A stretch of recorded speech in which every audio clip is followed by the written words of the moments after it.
voy a dar 4 elementos que yo creo que es la base de cualquier crecimiento personal. Creo que cuando empezamos a desarrollar prevención y promoción nos vamos por arriba, pero estos 4 elementos están adentro.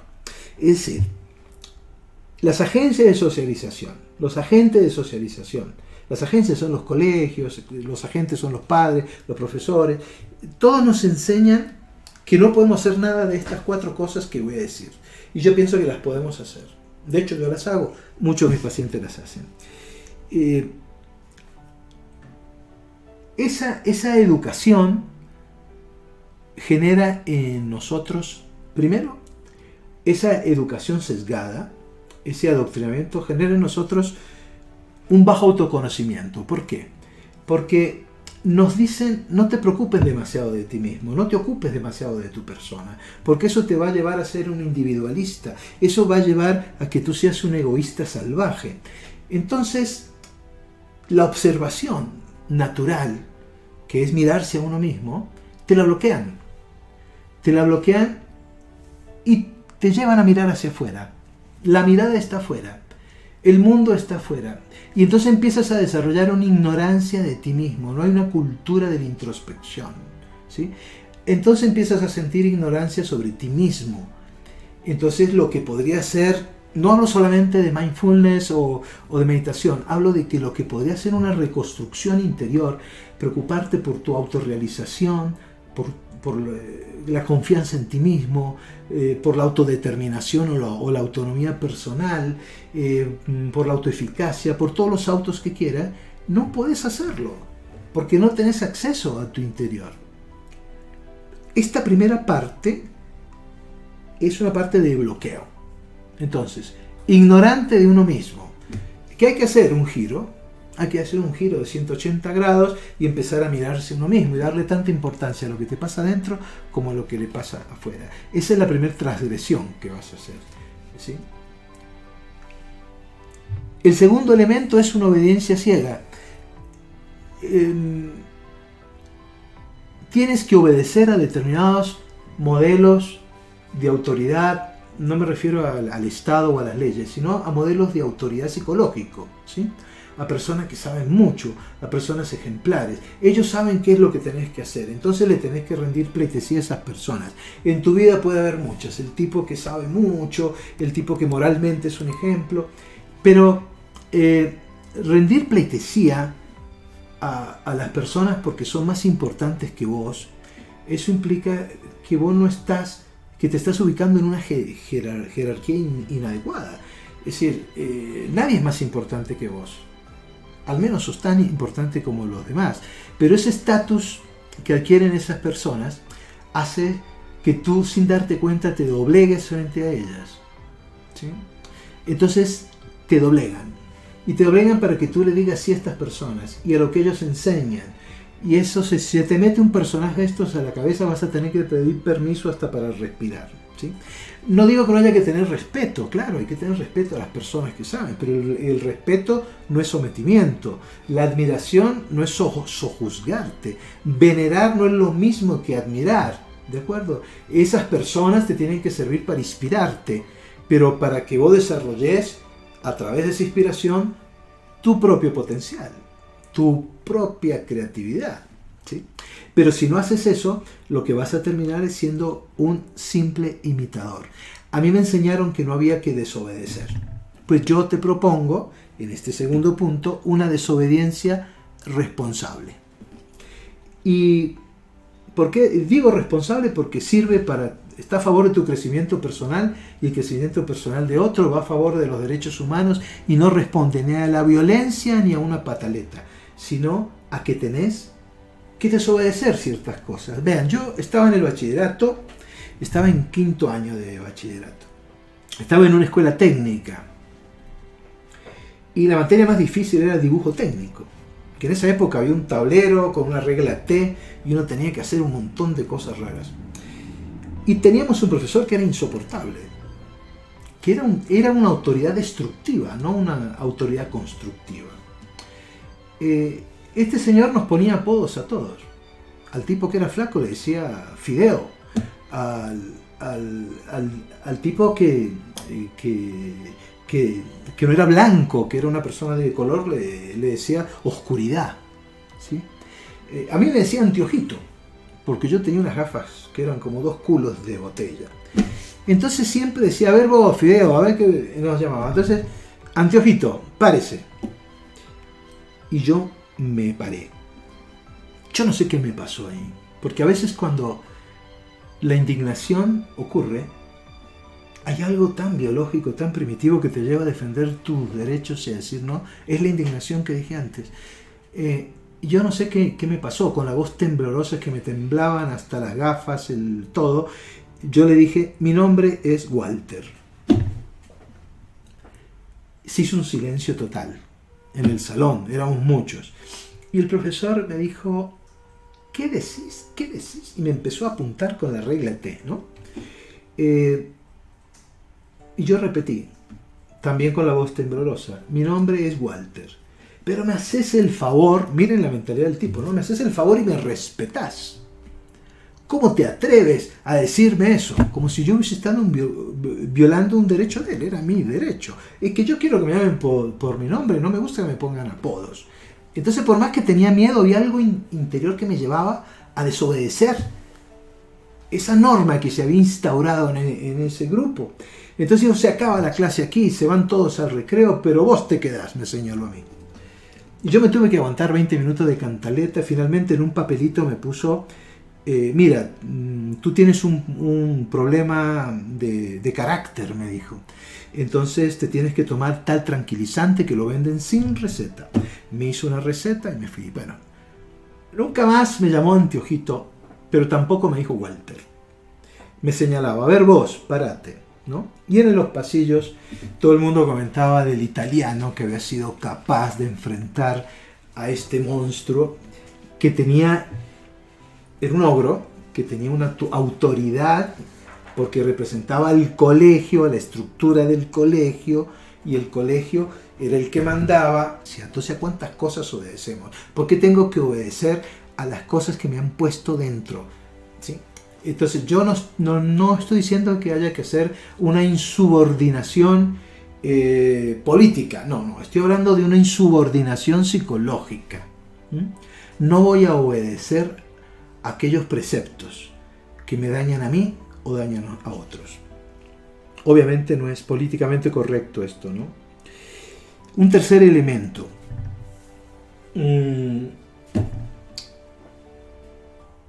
Nos dejamos llevar por la mayoría y entonces perdemos nuestra singularidad, nuestra individualidad. Es que detrás de todo, en el fondo, vos tenés un núcleo duro y esa es tu individualidad, tu manera de pensar, de sentir, de ver el mundo. Esa es tu individualidad, eso te hace singular y distinto a los demás, ¿sí?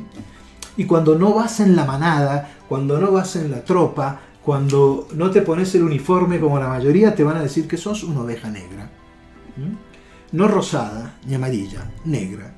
Y la oveja negra es la oveja que no hace caso al pastor, ¿sí? Al tipo que va con el perro saltándole al lado. Pues yo creo que hay ovejas negras que hay que felicitar, ¿no? Entonces, esta mentalidad de masas que nos inculca que si la presión de grupo, que si no sigues a la mayoría, pues entonces eres un bicho raro o un tonto o un loco, hace que accedamos a cosas que no queremos acceder. Hay una cantidad de experimentos sociales en internet que lo pueden ver sobre cómo seguimos a la presión de grupo. Hay uno que me llamó mucho la atención, es una sala de espera y son todos actores menos una persona, entonces de pronto están en la sala de espera y suena un timbre, ¡pip! Entonces se paran todos. Y esta mujer que estaba ahí, que no sabía nada, ve que todos se paran. A la segunda vez ve que todos se paran. A la tercera vez que todos se paran, ella también se para. Y empieza a pip, y se empieza a parar ella cada vez que tocan el pito. Entonces, ¿qué hicieron? Hicieron que cada uno de los actores se fuera y ella se quedó sola. Siguió tocando el pito, pip, y ella se paraba. Ya había incorporado eso. Y después empiezan a entrar personas que no son actores, que son reales. Entra un señor, se sienta al lado de ella, tocan el pito, pip, y ella se para. El señor la mira como diciendo, esta vieja está loca. Y ella vuelve y se para, pip, y ella le dice, aquí es así, todos nos tenemos que parar. Y el señor dice, pip, el señor también se para. Y así van entrando uno a uno, se llena la sala de espera, con todas personas que no son actores, y cada vez que toca el pito, todos se paran. Y si vos vas y le preguntás a un tipo esto por qué se está parando, no tiene idea. Es porque lo hacen los demás. ¿De acuerdo? Esta idea del uniforme, de ser todos parecidos, lo fomenta mucho Facebook. ¿Sí? Yo creo que las redes son importantes, pero hay que entrar con un espíritu crítico. Facebook fomenta lo igual. De hecho, cuando te ponen el pulgar para arriba, si no sos una persona abierta, lo aceptás como un similar, como un igual. Cuando te ponen el dedo para abajo, lo quitas. Entonces vas haciendo tu propio grupo de iguales, ¿sí? Entonces eso fomenta que no haya discusión, que no haya debate, que no haya la oposición que debería haber a tus ideas, ¿sí? Es distinto que si te insultan. Si te insultan, obviamente lo tenés que sacar, pero una persona puede pensar distinto de vos. Entonces lo diferente se va excluyendo a través, por ejemplo, de Facebook, pero hay otras muchas formas, ¿no? Se va excluyendo y terminamos en una zona de confort, por decirlo así, donde solamente estamos con nuestros iguales. Entonces cada uno refuerza al otro. Entonces la crítica, ¿dónde está? No es una época precisamente donde se fomente al otro, al distinto. Es una época donde queremos estar con la ley del mínimo esfuerzo, con personas que piensan igual que nosotros. Entonces, la estrategia para defenderse de esto, de la masificación que se ve en el consumismo, que se ve en la moda y en muchas otras cosas que no me da el tiempo, es a través del pensamiento crítico, de ser una persona que consume de manera crítica. Entonces vean, en el primer caso nos bloquean la mirada interior. En el segundo caso nos doblegan, porque tenemos que obedecer ciegamente a determinadas personas o a lo que ellas representan. Y Martin Luther King decía, es para que se te monten tienes que estar agachado, tienes que estar con la espalda agachada, si no, no se te puede montar. Así que hay que enderezarse. Entonces me doblegan, me bloquean, me doblegan, y en este tercer punto es me arrastran. Fíjense en que estos tres elementos por ahora son determinantes para poder desarrollarme como ser humano. Si no manejo estas tres cosas, estoy absolutamente perdiendo conciencia de mí mismo. Soy un robot vestido, no soy una persona que piensa, que se autodirige, ¿sí? Y el otro punto, el último de esta secuencia de 4 elementos básicos que no nos dejan crecer, ¿sí? Es que en nuestra cultura y en muchas otras se fomenta el conformismo y la resistencia al cambio. Si tú quieres cambiar, si tú quieres innovar, si tú quieres preguntar por qué las cosas son así y por qué las repetimos. Nuestra cultura no te dice que el cambio es bueno. Lo que se opone al conformismo es el inconformismo y es mal visto, pero si tú revisas cualquier libro de terapia cognitiva te va a decir que la autorrealización y la autoactualización tiene que ver precisamente con el inconformismo, es decir, con cosas que no te gustan, que vos no estás de acuerdo y ni siquiera sabés por qué las haces. Miren, este relato explica lo que quiero decir. El gato sagrado. Cuando cada tarde se sentaba el maestro Zen para las prácticas del culto, siempre andaba por allí el gato del monasterio distrayendo a los fieles. De manera que ordenó que se atara el gato en cada culto, que se realizaba por la tarde, para que no molestara más. Esto se hizo regularmente hasta que el maestro falleció años más tarde. Sin embargo, el gato continuó siendo atado durante la sesión de meditación. Y cuando a la larga el gato murió, otro gato fue traído al monasterio para poder atarlo en el culto vespertino. Siglos más tarde, eruditos descendientes del maestro Zen escribieron sesudos tratados acerca del importante papel que desempeña el gato para la práctica de la meditación. ¿Qué tal? ¿No? ¿Cuántas veces hacemos normas que no tenemos la menor idea de por qué son? Y pueden ser tan irracionales como esto. ¿Qué nos impide el cambio? Pues muchas cosas. Pero yo creo que lo más fuerte es la zona de confort, ¿no? Es que creamos cada uno una zona donde más va lo regular conocido que bueno por conocer, donde estamos cómodos, ¿sí? Pero una comodidad que no nos hace avanzar, donde todo es predecible, ¿no? Donde no hay riesgo, ¿sí? Pero José Ingenieros, que es un filósofo argentino, escribía en El hombre mediocre que el hombre es como él decía hombre y mujer, por supuesto, en esa época se decía hombre, que el ser humano es como un barrilete, que si tiene oposición se levanta y vuela, pero si no tiene oposición se cae. Es decir, el cambio implica molestia. Entonces por eso hay que desarrollar una filosofía del esfuerzo, una filosofía de la audacia y el experimentalismo, y una filosofía de la exploración. Pero fíjense entonces, lo que he dicho hasta ahora. La mente está llena de información sucia. Y hay 4 elementos de esa información sucia que son básicos, que si tú los tienes eres como un carro con el freno de emergencia puesto. No puedes funcionar, no puedes ser tú mismo, no puedes ir a la velocidad que te permite tu desarrollo, tus talentos naturales, tu desarrollo personal, ¿sí? Entonces, tienes que mirar para afuera, la gente más importante que tú, tienes que obedecer, ¿sí?, a las figuras de autoridad, no puedes criticarlas, no puedes decirle no estoy de acuerdo.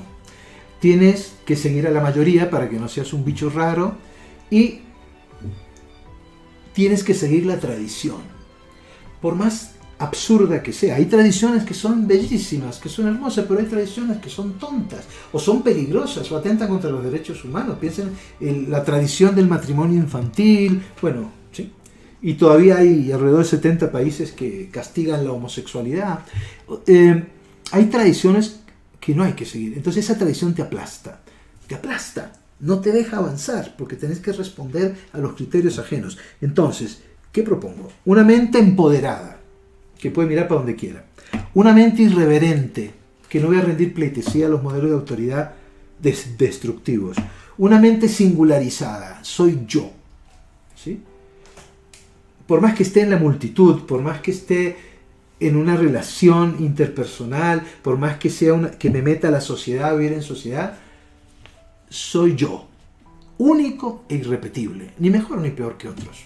Pero esa historia personal, esa historia de aprendizaje única, mía, porque yo la procesé de una manera determinada, me hace singular y distinto. Y una mente inconformista. Estos 4 tipos de mentes forman un esquema de inmunidad. Y cuando tú trabajas estos 4 elementos a fondo, que no te dejas bloquear, que no te dejas doblegar, que no te dejas arrastrar, que no te dejas aplastar, y tomas conciencia hasta con los huesos, empiezas a desarrollar una serie de habilidades sin proponértelo. Empiezas a ser independiente, empiezas a autogobernarte, empiezas a desarrollar autorrespeto, empiezas a desarrollar una rebeldía sana. Cuando ustedes, para terminar, cuando ustedes buscan en la bibliografía de psicología cognitiva los modelos que hay de bienestar, esos modelos de bienestar son muchos, pero hay 2 que son referentes. La de una señora que se llama Raif Carol. Ella pone una serie de características y hay otros autores que se llaman Ryan y Decci, que lo deben conocer los psicólogos, también ponen otras características. ¿Saben en qué coinciden ellos 2? En las relaciones con los demás, positivas, y en la autonomía. Y cuando empiezan a investigar otros modelos de bienestar, siempre está la autonomía. Es decir, autonomía, gobierno de uno mismo. Me gobierno a mí mismo. Tengo la libertad de poder funcionar como yo quiera. No tanto la libertad exterior, sino la libertad interior. ¿Sí? Como decía Arturo Graf, si no tienes libertad interior, ¿qué otra libertad puedes tener? Cuando uno entonces empieza a volverse independiente, empieza a autodirigir su propia conducta, entonces puede tomar decisiones de fondo. Y puede pasar el antivirus, que el antivirus es ese. Es el pensamiento crítico, es la desobediencia responsable, es el inconformismo, es la no ignorancia de uno mismo, el autoconocimiento de uno mismo. ¿Y eso implica qué? Implica una revolución, pero es una revolución personal, porque tú vas a ser una persona más atrevida, vas a ser una persona más arriesgada, ¿sí? Vas a ser una persona que crece, que crece. Entonces, en este tiempo que hemos hablado, hemos visto que a veces ser políticamente incorrecto es bueno, ¿no? Y ser alguien travieso también. Tu mente no procesa bien la información. Hay que aprender a pensar. Pero para poder pensar, para poder buscar el bienestar o para poder hacer cualquier cosa en la vida positiva, tienes que quitarte estos 4 lastres, estas 4 anclas que han intentado amaestrar y moldear tu mente.